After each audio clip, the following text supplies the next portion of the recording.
Assalatu wassalam ala ashraf salin wa ala alihi wa ashabi ajma'in. Amabad. Assalamualaikum warahmatullahi wabarakatuh.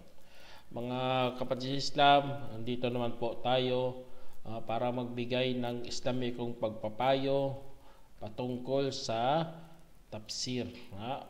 Opo mga kapatid Islam, umabot na po tayo sa panghuling yugto ng surah Rahman o kabanata ng Mahabagin. Kaya po dito sa surah na ito, umabot na po tayo halos sa tinatawag nating sa paraiso Rahmanirrahim. Kaya inshallah ipatuloy lang natin.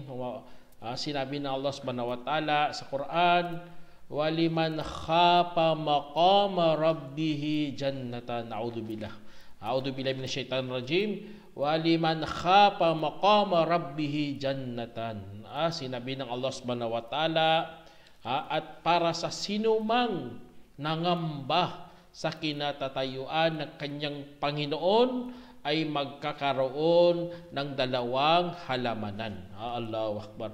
Kaya dyan sa sinabi ng Allah subhanahu wa ta'ala, kung gusto mo umabot ang buhay mo o kaya yung sarili patungo sa paraiso ng Allah subhanahu wa ta'ala, nangangailangan po tayo ng takot. Meron ka dapat takot sa mga ipinagbabawal ng Allah subhanahu wa ta'ala. Hindi lang po paniniwala, bagkus kaakibat yan ng paniniwala, pag-asa, ang takot kay Allah subhanahu wa ta'ala. Hindi ka makapunta doon kung wala kang takot kay Allah. Kasi nga ang kinatatayuan ng iyong Panginoon nandoon yun sa paraiso. Kung gusto makapunta doon, kailangan matakot. Ibig sabihin, sa lahat ng mga hangganan ng Allah subhanahu wa ta'ala ay merong mga panganib na hindi dapat puntahan ng isang mananampalataya. Kaya dahil doon, ang tao ay puno ng pagsusuri. Gusto niya suriin, gusto niya matignan, gusto niya maamoy, gusto niya makita, gusto niya makinig. Yun ang tao Curiosity, tinatawag natin curiosity. Kung wala kang takot kay Allah subhanahu wa ta'ala, ay talagang malalampasan mo ang mga hangganan ng Allah subhanahu wa ta'ala na talagang ikakasira mo. Kaya dahil doon sa paniniwala natin, pinaghahawakan natin ating paniniwala, binigyan tayo ng gantimpala. Yun pala, sa takot natin, yun ang pinangako ng Allah subhanahu wa ta'ala. Kaya sabi niya, inulit niya na naman sinabi niya. Sa Suratul Rahman, sinabi niya, Pabi ayhi ala'i rabbikuma tukadziban. Kaya't alin sa kaloob ng inyong Panginoon na pinabubulaanan ninyong dalawa.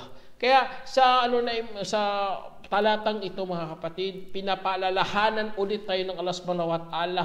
Kung ikaw kasali sa mga mapagtakwil, kung ikaw kasali sa mapagtanggi, kung ikaw ay kasali sa mapapagbulaan, ay mag-isip-isip ka na sa mga biyaya ng Allah subhanahu wa ta'ala.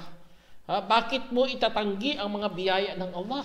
Pasalamat po tayo na binabalitaan tayo ng Quran, ng mga paalala, pampukaw ng sarili, pampukaw sa mga natutulog, lalo na sa pananampalataya. Kaya dahil doon mga kapatid, pampagising po ito. Ito pa, nagbanggit ulit si Allah subhanahu wa ta'ala. Sabi niya, dawata afnan. Sinabi ng Allah subhanahu wa ta'ala, at sa dalawang ito ay merong mga mayayabong sanga. Allah, tignan sa na ito mga kapatid, doon sa paraiso na yun, doon sa ilog na yun, sa mga halamanan na yun, merong doong mga mayayabong na mga sanga. Ibig sabihin, napakatindi o napakadakilang puno na nandun doon, na pinaano ng Allah subhanahu wa ta'ala, pinatubo niya.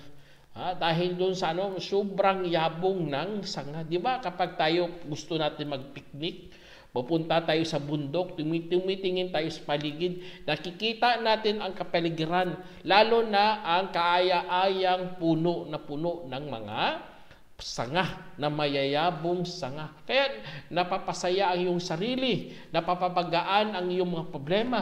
Ganon ang ikakaloob ng Allah subhanahu wa ta'ala dun sa paraiso, mga kapatid, na magiging kaakit-akit sa iyong mga mata. Nagiging pampabagaan bilang biyaya ng Allah subhanahu wa ta'ala. Kaya mapalad ang mga sino mang makakita ng ganun. Kapag ang utak mo, ang pag-iisip mo, insyaAllah, matino ka, nagpakabanal ka, insyaAllah makikita mo itong tinutukoy dito na mayayabong sanga. Tapos sabi ng Allah subhanahu wa ta'ala, inulit niya naman ulit, sinabi niya, "Fabi'ayhi ala'i rabbikuma tukadziban?" Kaya't alin sa mga kaloob ng iyong Panginoon na pinabubulaanan ninyong dalawa. Kaya ulit-ulit lang to sa Suratul Rahman para pampukaw sa mga puso ng mga mapagtakwil. Kaya ulit sinabi ng Allah subhanahu wa ta'ala, nagkwento naman ng Allah patungkol naman doon sa paraiso, na hindi likhang isip, hindi fairy tale, hindi gawa ng tao. Si Allah mismo nagsabi niya, "Fihima aynani tajriyan." Sabi niya, doon, nandoon, mayroong bukal doon na umaagos. Allahu Akbar, napakaganda. Meron nga ako napuntahan, isang swimming pool. Meron siyang, ang kanyang daluyan, ang kanyang source ng tubig niya ay bukal.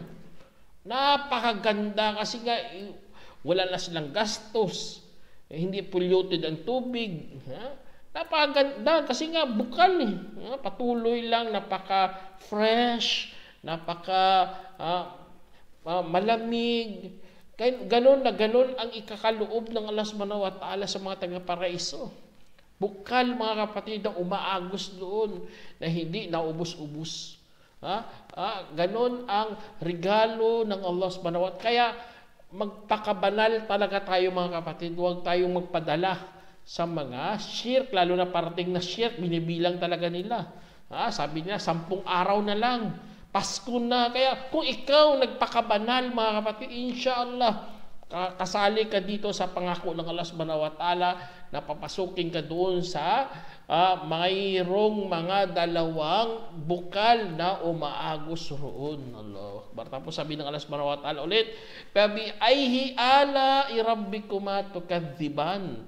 Ulit-ulit na naman, alin sa mga kaloob ng inyong Panginoon na inyong pinabubulaanan ninyong dalawa. Tinutukoy dito ang mga engkanto at mga tao. Kasi nga sila lang po yon na merong pananagutan sa kanilang mga pinanggagawa dito sa mundo. Kasi nga sila binigyan ng pangako ng Allah subhanahu wa ta'ala, kung sila sumunod ay talaga makakapasok sila sa paraiso. At kung sila naging suwail, naging sutil, hindi sila papasukin doon sa paraiso ng Allah subhanahu wa ta'ala. Kaya, tiis-tiis lang, mga kapatid, inshallah makapasok rin tayo sa paraiso ng Allah.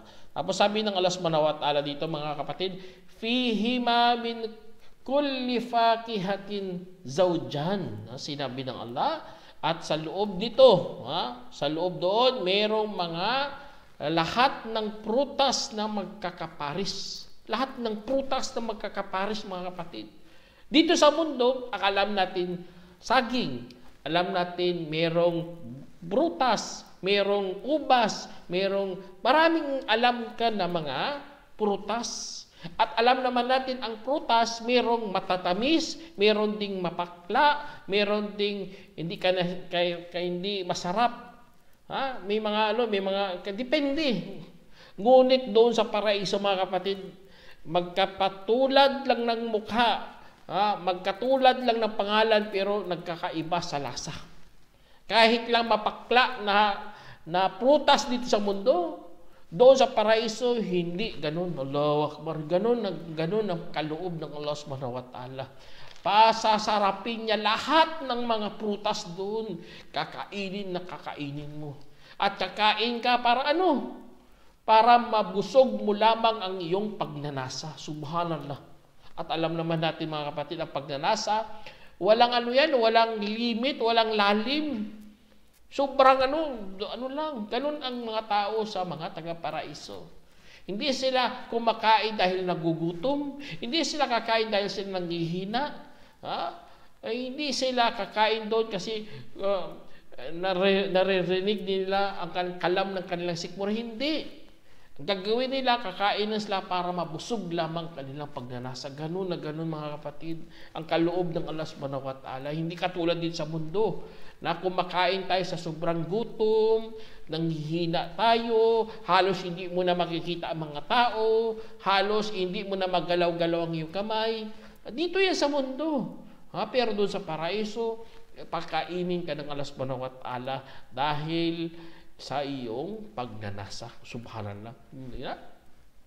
Kaya sabi ng Allah, "Fabiayhi ala'i rabbikuma tukadziban." Sabi ng Allah, kaya't alin sa mga kaloob ng inyong Panginoon na inyong pinagbubulaanan ninyong dalawa. Kaya nagtatanong ulit si Allah subhanahu wa ta'ala, kapag ikaw mayroong paniniwala, mag-guilty ka talaga mga kaloob ng Allah dito sa mundo, nakikita natin. Sa kabilang buhay, hindi pa natin nakikita, pero nilalarawan talaga sa iyo na napakaganda. Gustong-gusto mo talaga pumunta doon para makakain. Kaya, yun ang tanong ng Allah subhanahu wa ta'ala. Tapos sabi niya pa dito, "Fihinna kasiratit parfi lam yathmithunna insun wala jan." Kablahum wala dyan. Sabi niya, meron doong mga nakalaang mga babaeng mahinhin, ang sulyap na hindi nahipuan ng tao bago pa sa kanila mga engkanto. Subhanallah. Meron ding mga ano pala doon, mga kababaihan, ibig sabihin mga asawa doon. Kaya sa paraiso, hindi yun totoo na magiging anghel ka lang, maging single ka na lang doon. Tapos awit-awit ka lang doon sa Diyos. Subhanallah, kalokohan po yan. Napaka-boring na buhay yan. Ganun ang paniniwala ng iba. Sa atin, hindi ganun mga kapatid. Pagkakalooban ka ng Allah subhanahu wa ta'ala ng pinakamasarap dito sa mundo, lalo na doon sa paraiso. Lalo na ipagkakalooban ka ng Allah subhanahu wa ta'ala ng mga hindi pa nahihipuan doon. Kaya itong mga tao at engkanto, tignan nyo, tao at engkanto, pagkalooban ng Allah subhanahu wa ta'ala, ganon na ganon ang Allah subhanahu wa ta'ala. Pagkakalooban niya lahat mga tao doon at mga engkanto. Kasi nga, kapag ikaw sumunod kay Allah subhanahu wa ta'ala, hindi kanya pababayaan. Bagkus, ito isa sa mga kaloob ng Allah. Sabihin nila, mga Muslim, mga manyakis, kahit doon sa paraiso, pag nasa pa rin ang kanilang ginagawa, hindi. Ginawa yan ng Allah bilang tabuya sa iyo. Na meron kang nagawa, meron kang nagawang makabutihan, meron kang kabanalan, meron kang takot sa Diyos. Kaya, bibigyan ka ng Allah subhanahu wa ta'ala. Kapag sabi ng Allah subhanahu wa ta'ala, tanong ulit dito, "Fabiayhi ala'i rabbikuma tukadziban." Kaya't alin sa mga kaloob ng inyong Panginoon na inyong pinagbubulaan ng ninyong dalawa. Kaya, yun na naman ulit ang tanong ng Allah subhanahu wa ta'ala. Tapos si kadugtog dito, sabi niya, "Ka'annahunna yaqutu wal marjan." Sabi ng Allah subhanahu wa ta'ala, ang mga kababaihan doon ay para ba silang mga ruby at corals. Allah, ganun na ganun kaganda mga kapatid. Hawakan mong isang ruby, titignan mo. Di ba? Titignan mo hanggang dulo yan. Ganun na kaganda ang mga kababaihan doon. Lalo na ang mga tagalupa, mga kapatid, kapag sila'y nanampalataya, kapag sila'y natakot din, kung sila'y naging banal dito sa mundo. Papasokin sila na mas mainam pa kaysa mga kababaihan doon sa paraiso na dinidescribe dito sa Quran. Na parang mga stars. Sila naman, taga dito, parang mga full moon. Wallahu akbar, kabilugan ng buwan. Ganun ang kaganda ng mga kababaihan dito sa mundo. Kasi nga sila nakatikim ng hirap dito sa mundo. Nagpakahirap sa sala, nagpakahirap sa pag-alala kay Allah, nagpakahirap sa lahat ng mga utos ng Allah subhanahu wa ta'ala. Kaya kalooban sila ng Allah subhanahu wa ta'ala. Kung ano pa, kung dito sa mundo, parang badam na talaga. Boss na boss ka talaga. Mas magaganda ka pa sa mga Horonain. Tingnan nyo, description lang to ng Allah subhanahu wa ta'ala. Sa mga kababaihan doon na napakaganda, parang mga ruby at corals. Kung makakita ka ng ruby, subhanallah. Alam nyo magkano ruby, napakamahal. Tapos ilalagay sa kamay mo, subhanallah. Titignan mo talaga sobrang mahal to, napakahalaga to. Kaya titignan mo, ganun na ganun ang mga kababaihan doon. Kaya katulad ng sabi dito, parang transparent, titignan mo, makikita mo ang mga buto. Subhanallah. Bakit kung hawakan mo mang ruby, titignan mong loob, di ba makikita mo rin ang laman ng ruby? Ngunit napakaganda, titignan mo talaga, tititigan mo talaga. Ganun ang mga kabaihan doon, hanggang butol, tagos talaga sa ganun kaganda. Ibig sabihin napakaganda talaga kasi ruby nga corals nga Kaya yun ang isa sa mga ng Allah subhanahu wa ta'ala. Kaya sabi ng Allah subhanahu wa ta'ala, "Fabi ayhi ala rabbikum tukadziban." Ulitin niya naman ulit yan dito. Sabi niya, kaya alin sa mga kaloob ng inyong Panginoon na inyong pinagbubulaan ng inyong dalawa. Kaya ang Allah subhanahu wa ta'ala pinaulit-ulit to para tayo magkakaroon tayo ng ang conscious, ibig sabihin, ang ating mga pagkaisipan ay nakadiin lagi kay Allah subhanahu wa ta'ala, na huwag tayong mapabilang sa mga taong mapagbulaan. Kaya, ang sabi ng Allah, kadugtog dito sa 60, sabi niya, "Hal jazaa'ul ihsani illa al-ihsan." Sabi ng Allah subhanahu wa ta'ala, sabi niya, ano ang gantimpala ng kabutihan kundi kabutihan. Ganun, subhanallah. Napaka-rational, napaka-logical, logic, napaka-rational. Na ang kabutihan, lahat-lahat ng mga doon sa paraiso, nabanggit doon, pagkain, tignan yung pagkain, ipagkaloob ng Allah. Hindi ka kakain doon kung sa pagkauhaw, pagkagutom, hindi kakain ka doon dahil sa pagnanasa. Lahat na yun. Bibigyan ka rin ng mga bahay doon. Bibigyan ka rin doon lahat-lahat ng Allah subhanahu wa ta'ala. Bibigyan ka noon para sa tinatawag na, bibigyan ka pa nga doon may pala ko na ligtaan palang kaya. Bibigyan ka rin ng Allah subhanahu wa ta'ala doon ng mga higaan. Ang higaan doon na ang kanyang apuro ay mula sa makakapal na sukla.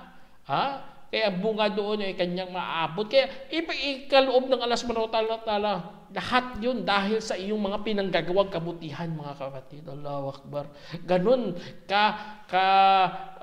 inspired ang mga Muslim kapag gumawa ng kabutihan. Ganun ka-inspired tayo gigising ng Fajr. Kasi nga mayroong paraisong nakalaan doon sa langit na sa piling ng Allah subhanahu wa ta'ala na bibigay niya yun. Kaya dapat maging masigasig ka talaga sa paghahanap ng mga kabutihan. Kapag mayroong pintuan ng kabutihan, nabuksan, gawin mo kaagad, puntahan mo kaagad. Inshallah subhanahu wa ta'ala. Hal jazaa'ul ihsani illa al-ihsan. Ang gantimpala ng kabutihan ay talagang kabutihan din. Kaya ayun ang pangako ng Allah subhanahu wa ta'ala. Kaya ang mga Muslim kapag nagpapaligsahan sa paggawa ng kabutihan ay bigyan talaga ng Allah subhanahu wa ta'ala ng baitang. Hindi katulad sa ibang paniniwala, lahat lang isang paraiso. Puro kalokohan, tinanong ko siya. Kung lahat paraiso mga tao, sampol ako nagbigay ng piso, taos puso sa Diyos. Tapos ikaw, nagbigay 1,000,000, taos puso rin sa Diyos. Saan tayo papasok? Doon na siya nagkaroon ng questionable ang utak niya. Kasi nga, isang paraiso lang Pero sa ating mga Muslim, Allahu Akbar, napaka-accurate mga kapatid. Kung ano ang iyong pinagsikapan dito sa mundo, ganon na ganon din ang katayuan mo doon sa paraiso. Kaya yun, dahil kasi nga, ang gantimpala ng kabutihan ay kabutihan din. Ibig sabihin, mayroon siyang sukatan. Kaya tanong ng Allah subhanahu wa ta'ala mga kapatid, "Fabi ayhi ala rabbikum tukadziban." Alin sa mga kaloob ng inyong Panginoon na inyong pinagbubulaanan. Kaya Kaya yun, paulit-ulit to para bumalik po tayo sa tamang landas. Para mag-isip-isip tayo, mga kapatid. Kaya yun ang mga ng Allah subhanahu wa ta'ala. Ang sabi ko kanina sa inyo, isa sa mga din nung pinagkaloob ng Allah subhanahu wa ta'ala, mayroong mga higaan doon. Hindi ka doon, ibig sabihin may higaan doon, matutulog ka. Walang tulog-tulog doon sa paraiso. Kasi ang pagtulog ay kapatid ng kamatayan. Ihiga ka lang doon kasi nga gusto mo lang. Gusto mo lang matikman ang malambot mong higaan. Para matikman mo ang napakagandang higaan na nakaburda, na mayroong apuro, mayroong masutla, mayroong mga makakapal na sutla, mayroong mga doon, may mga carpet, Allahu Akbar.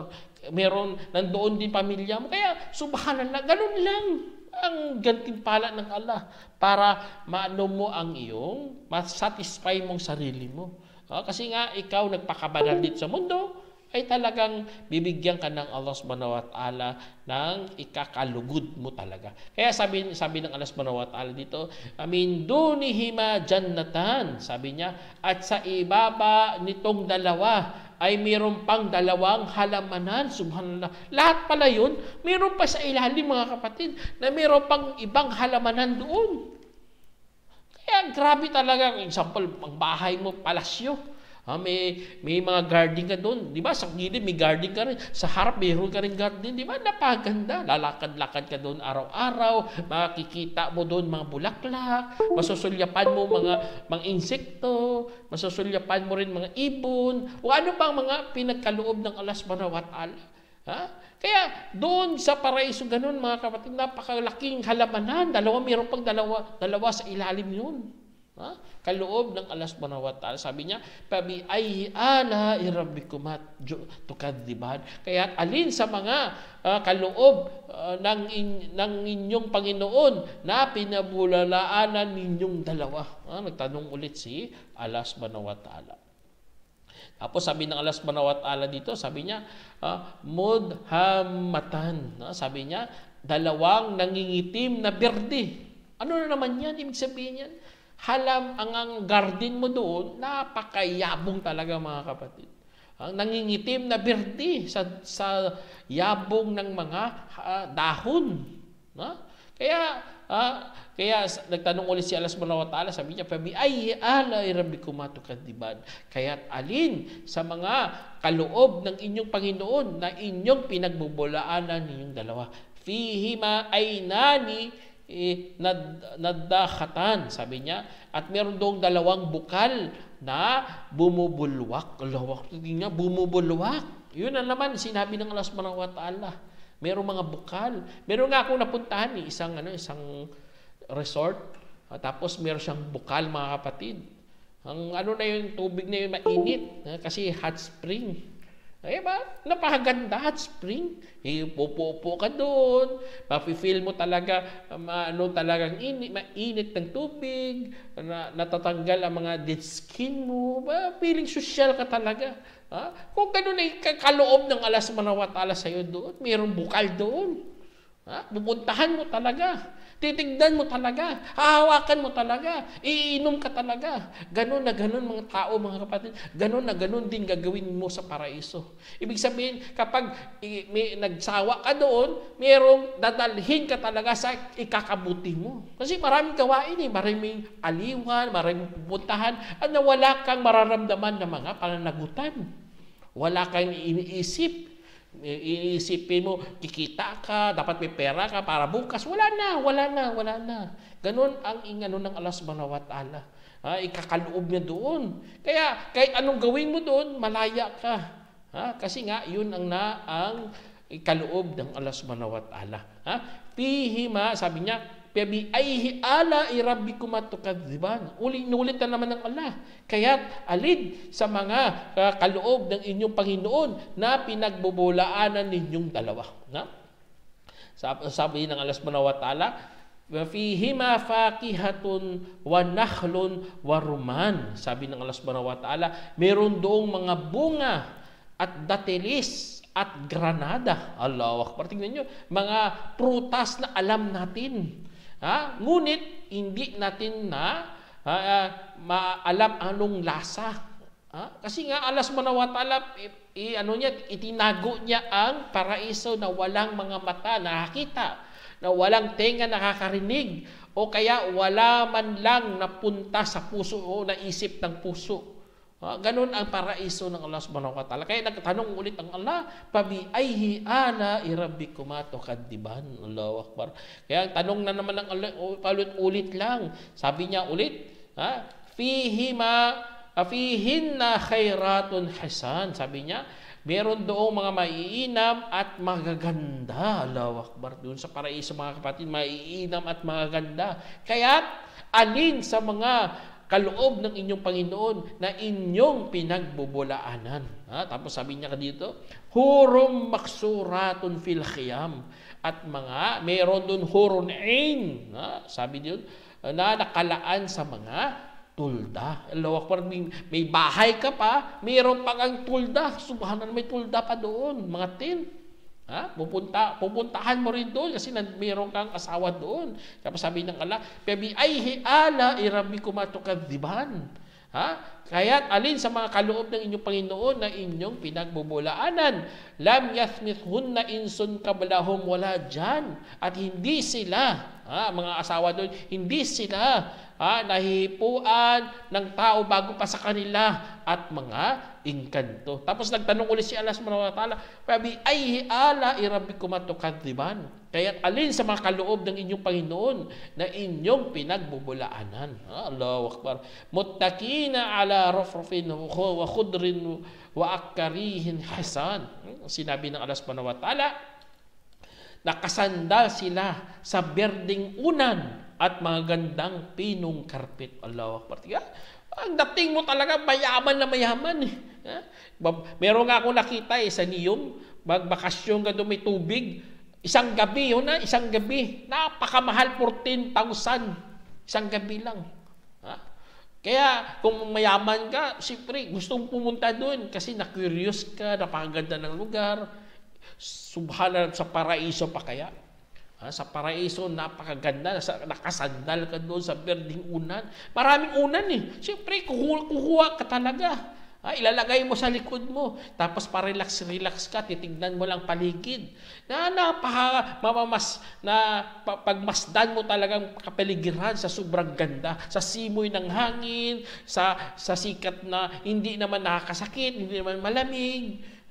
Titignan mo talaga ang mga mayayabong na mga halaman, mayayabong na mga punong kahoy, puno ng prutas. Tawagin mo lang, pupunta sa'yo, papakainin ka pa. Tawagin mo lang ibon, pagdating luto na. Subhanallah, wala talaga Relax lang ka talaga. Tapos, ang kagandahan sa paraiso mga kapatid, wala na pong pagsamba. Allahu Akbar. Dito lang yan ang sala. Dito lang yan ang zakah. Dito lang yan lahat ng mga dikir. Doon sa paraiso, wala na po. Tapos kapag kumain ka na, busog ka na, hindi ka dudumi. Bagkus lalabas lang yan na parang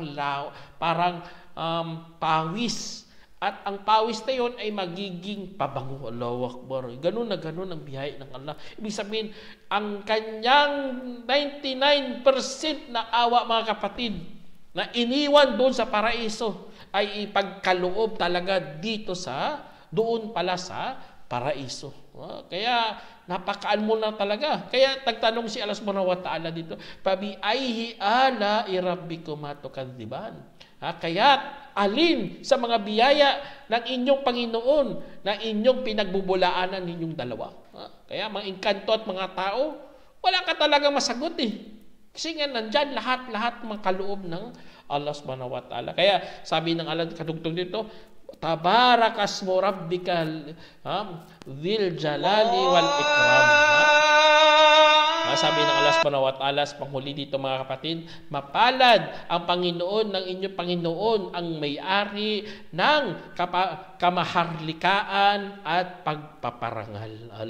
Kaya ang pagbungad napakaganda, ang dulo rin, ang katapusan napakaganda rin sa Suratul Rahman. Na mapalad ang pangalan ng inyong Panginoon, ang may-ari ng kamaharlikaan at pagpaparangal. Kasi yung Allah subhanahu wa ta'ala, siya naman talagang ang maharlika. Siya naman talaga ang nagpaparangal. Kaya kahit ka hanap ka pa ng ibang Diyos, ang Diyos naman ang nagpaparangal. Tapos doon ka sa iba sumasamba. Doon ka sa ribulto sumasamba.